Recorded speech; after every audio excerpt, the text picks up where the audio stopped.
Star hero Rishab Shetty Kantara success తో pan India హీరోగా మారిపోయాడు. ప్రస్తుతం స్వీయ దర్శకత్వంలో కాంతారా ప్రీక్వెల్ ను తెరకెక్కిస్తున్నాడు రిషబ్. ఒకవైపు దర్శకుడిగా సినిమాలు చేస్తూనే మరోవైపు హీరోగా పాన్ ఇండియా సినిమాలకు గ్రీన్ సిగ్నల్ ఇచ్చాడు ఈ కన్నడ హీరో.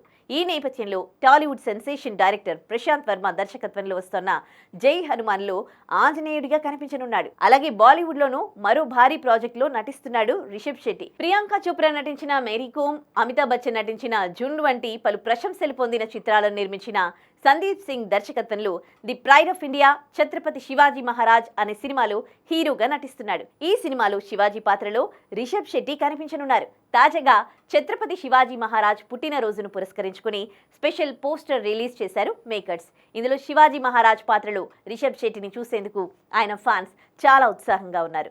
తెలుగు, తమిళ్, హిందీ, కన్నడ, మలయాళ భాషలతో పాటు మరాఠీ, బెంగాలీ భాషల్లోనూ రానున్న ఈ చిత్రం 2027 జనవరి 21న థియేటర్స్లో విడుదలవుతుందని రిషబ్ తెలిపారు. ఛత్రపతి శివాజీ మహారాజ్ పాత్రలో రిషబ్ శెట్టి ఎలా నటిస్తారో చూడాలని అభిమానులు ఆసక్తిగా ఎదురుచూస్తున్నారు.